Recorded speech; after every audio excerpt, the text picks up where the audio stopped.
지난해 우리나라의 일본 맥주 수입이 80% 넘게 줄어든 것으로 나타났습니다.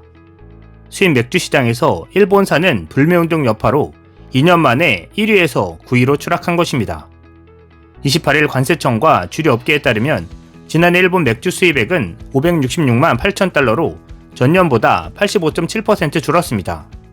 아사히, 삿포로, 기린 등 일본 맥주 수입액은 2018년 7,830만 달러로 정점을 찍었다가 2019년 3,975만 6천 달러로 급감한 데 이어 지난해 더 쪼그라들었습니다.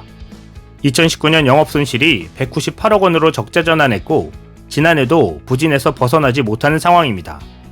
이는 일본 정부가 2019년 8월 대한국 수출 규제 조치 이후 국내에서 일본 맥주를 비롯한 일본 불매운동이 벌어졌기 때문입니다. 일본 맥주는 2018년까지만 해도 수입 맥주 시장에서 월등한 1위였습니다. 2위 중국 맥주의 거의 2배였습니다.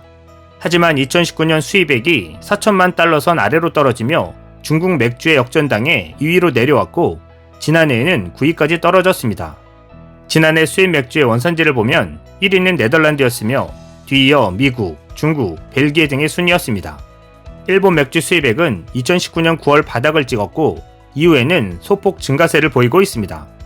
불매운동이 다소 느슨해지며 지난해 하반기 일본 맥주를 만원에 4캔씩 판매하는 판촉 행사 등이 열린 영향이었습니다. 그러나 지난해 12월 수입액이 74만 6천 달러로 일본 정부의 수출 규제 조치가 있기 직전인 2019년 6월 790만 4천 달러와 비교하면 아직 미미한 수준입니다. 일본 맥주 수입 감소 영향으로 지난해 전체 맥주 수입액은 2억 2,692만 달러로 전년보다 19.2% 줄었습니다. 주류업계 관계자는 편의점 매대에 일본 맥주가 조금씩 올라오고 있긴 하지만 아직 판촉 행사를 대대적으로 할 분위기는 아닌 것 같다며 일본 맥주 수입이 당분간 크게 회복되긴 어려울 것이라고 말했습니다. 이런 가운데 일본은 한국인들이 돌아오지 않을 것을 예감해서일까요? 아사히 맥주가 철수하려는 움직임이 포착되고 있습니다. 롯데그룹 주류 계열사인 롯데 아사히주류가 올해 또 한 차례 전 직원 대상 희망퇴직 신청을 받고 있습니다. 지난해 5월 첫 희망퇴직으로 수십 명이 나간 이후 남은 200여 명의 직원을 대상으로 9개월 만에 또 신청을 받는 것입니다. 최근 2년 사이 수차례 희망퇴직과 계열사 전보 이동을 단행하며 대대적 인력 감축에 나서자 국내 시장에서 철수 수순을 밟고 있다는 이야기가 나오는 것입니다. 희망퇴직에 따른 퇴직금 조건은 직원 개개인별 상황에 따라 다르지만 통상임금의 10개월분의 위로금 지급을 기본으로 하고 있습니다. 여기에 만 40세 이상 근속연수 10년 이상 직원의 경우 창업지원금 700만원가량을 추가로 지급할 예정으로 알려졌습니다. 롯데 아사히는 롯데칠성음료와 일본 아사히그룹 홀딩스가 지분의 50%씩 보유한 법인입니다. 한때 잘나갔던 아사히 맥주는 불매운동이 발목을 잡았고 퇴출 수순까지 몰린 상황입니다. 아사히 맥주에 이어 불매운동의 대표격인 유니클로도 국내에서 철수설이 돌고 있습니다. 한국을 비하하는 광고로 한국인들의 집중 비난 사례를 받으며 고전을 면치 못했습니다. 불매운동이 얼마 가지 못할 것이라던 유니클로 임원의 발언이 도화선이 되어 급격한 하락세를 막지 못했습니다.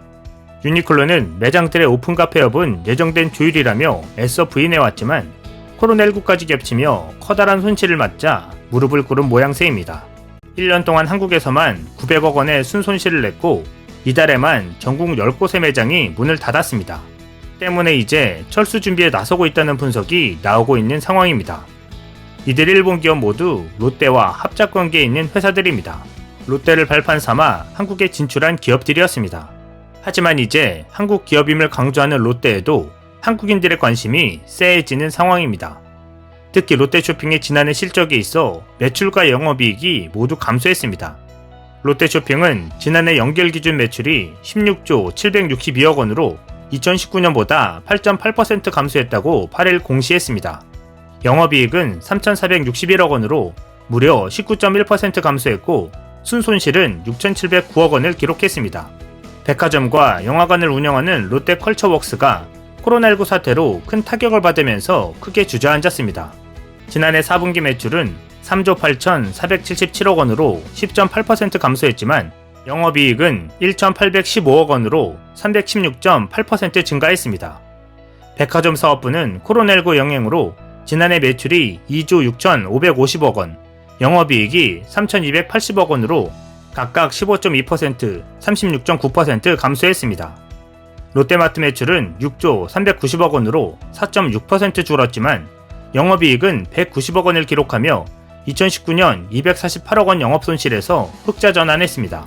롯데마트는 지난해 코로나19로 식료품 수요가 늘었음에도 불구하고 12개 점포가 문을 닫으면서 결과적으로는 매출이 줄어든 것으로 분석됐습니다. 이는 구조적 문제도 있겠지만 불매운동의 영향으로 이미지에 타격을 입은 롯데에 영향을 끼친 것으로 보입니다.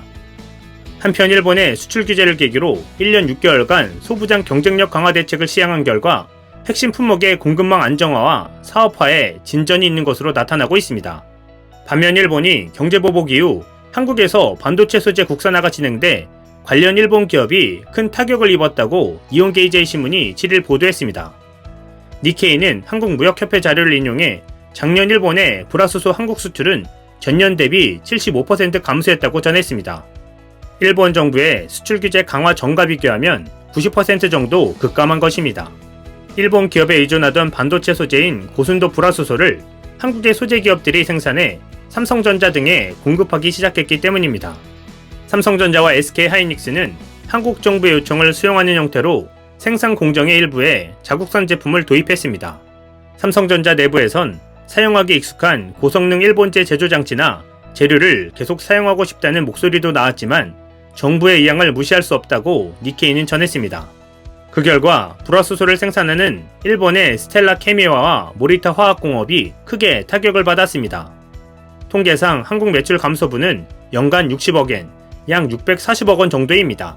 스텔라 케미화의 2019 회계년도 반도체 디스플레이용 불화수소 출하는 전년 대비 26% 감소했고 작년 4월부터 9월 출하도 전년과 비슷한 수준을 기록했습니다.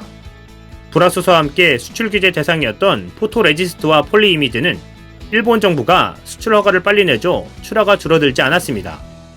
니케이는 한국 정부가 서플라인 체인에서 일본 의존 탈피를 위해 소재와 제조 장치의 국산화를 추진하고 있다면서 기업 연구개발 보조와 세제 혜택 등의 정책적 노력도 소개했습니다. 그 결과 수요 기업 참여 기술 개발 지원을 받은 25개 품목 중 23개 품목의 시제품이 개발됐고 433건의 특허가 출원됐습니다. 올해부터 불화아르곤 포토레지스트를 비롯해 기술 개발 중인 제품이 순차적으로 양산에 돌입할 예정입니다. 또한 79개 수요, 공급 기업과 연구소 등이 참여하는 협력 모델 22건이 진행 중에 있습니다.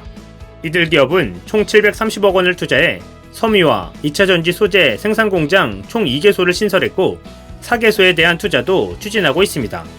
수요 기업이 양산 라인을 개방해 기술 개발 제품 평가를 하는 양산 성능 평가를 통해선 113개 기업이 성능 인증을 획득했으며 일부 기업은 196억 원 규모의 사업화에 성공했습니다. 지난해 양산 라인 개방에 참여한 수요 기업은 25개 대기업을 포함한 총 74개사로 전년 대비 6배 이상 늘었습니다. 올해도 다양한 소부장 경쟁력 강화 대책이 추진됩니다. 올해는 지난해보다 30% 늘어난 2조 2천억 원의 예산을 반도체 관련한 기업의 연구개발비 보조에 배정했습니다. 아울러 100개 으뜸기업 선정, 강소기업 전용 R&D 신설, 소부장 전용 펀드 신규 조성 등 소부장 산업의 세계시장 진출을 위한 지원을 강화합니다. 첨단 분야 시설 투자, 세액공제 적용 요건 완화 등 세제 지원을 대폭 강화하는 한편 보조금을 포함해 5년간 1조 5천억 원의 재정 지원을 추진하게 됩니다. 실제 미국 듀퐁이 신공장을 건설하는 등 성과도 나오고 있다고 니케이는 전했습니다. 니케이는 일본에선 새로운 내각이 탄생하고 4개월이 지나 코로나19 대응 등으로 정부 내부에서도 대한국 수출관리 문제는 과거 일이 되고 있다며 그러나 한국에선 일본 정부의 수출관리 조치를 계기로 첨단 소재와 장치의 국산화 움직임이 착실히 진행되고 있다고 평가했습니다. 결과적으로 불매운동을 얕본 일본 기업들이 제대로 한국인들의 두 손을 들고 나오는 상황입니다. 이상 시운TV였습니다.